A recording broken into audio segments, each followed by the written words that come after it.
Dahil sa pagtaasan ng presyo at pagtaas ng dollar sa peso o pagbaba ng peso, wala ring pakinabang ang OFW dito. Palagay mo.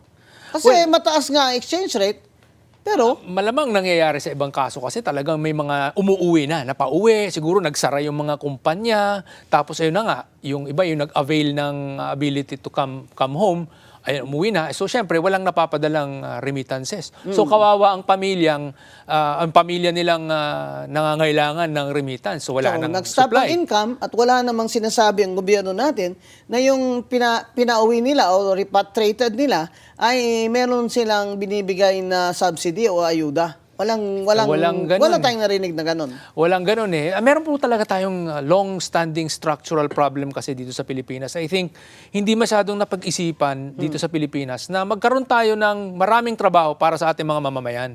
Kaya ang nangyari, ang daming mga Pilipino ay napuwersang maging OFW in the first place. So we export labor. We export labor. We don't ask companies from abroad na pumasok sa Pilipinas at mag-set up ng mga pabrik at mga opisina para magkaroon ng trabaho, ng sobrang daming trabaho para sa mga Pilipino, para hindi na kailangan mag-abroad. Ang nangyayari... But with the high rate of corruption, foreign direct investment, of course, Ayun na went nga. down. Di ba? So, Yes, ideally, dapat ganun ang ginagawa ng gobyerno natin. Noon pa. Noon pa Hindi ba? dapat, oo. But ever since si martial law, sa kay Ferdinand Marcos, tatay ni BBM, ay ito na yun. Nag-start na ng export ng labor, lalo na ng nurses. Ayun Doon na nga sa Sa United US. Arab Emirates at sa US.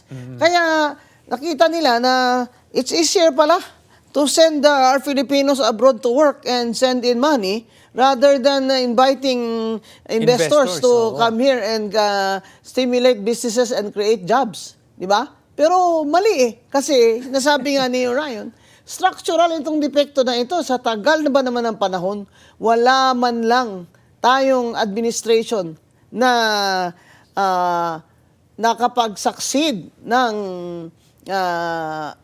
pag-invite ng maraming foreign direct investments. Sa panahon po ni former President Rodrigo Duterte, ang foreign direct investment ay around 100 billion. Pero sa panahon ni BBM, bumagsak by 40.5%. O sa ngayon ay 500 million na lamang. Nako. Na kaya ang wala na pong foreign capital, ano? Wala masyado. Oo At nga. ang mga may capital na Pilipino ay baka itaas nila ang interest rate. Oo nga. Oo. Pag tinaas nila ang interest rate, bakit ka pa magninegosyo sa lugi?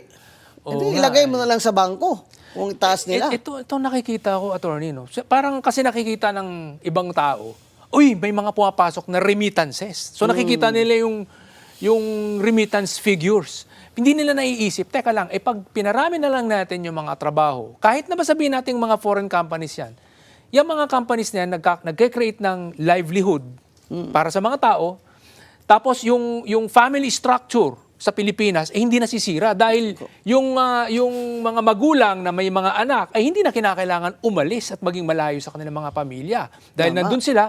Tapos yung expenditure ng mga pamilyang yan nasa Pilipinas. Correct. Tapos nagbabayad ng taxes yung mga yan. 'Di ba? Nagbabayad ng taxes naman yung mga foreign companies niyan dito sa Pilipinas. Yung nangyayari dun sa remittances nga nakikita. Pero yung invisible, yung tinatawag nating yung under the iceberg, yung below the iceberg. 'Di ba? Yung tip of the iceberg nakikita natin. Tapos pero sa ilalim ng iceberg may mga nakatago. Yun yung mga taxes, yun yung mga local expenditure na nangyayari. Yung nangyayari na yan, nasa labas ng bansa nangyayari. So yung mga OFW na nasa ibang bansa, syempre kakain yan. Saan sila gumagastos?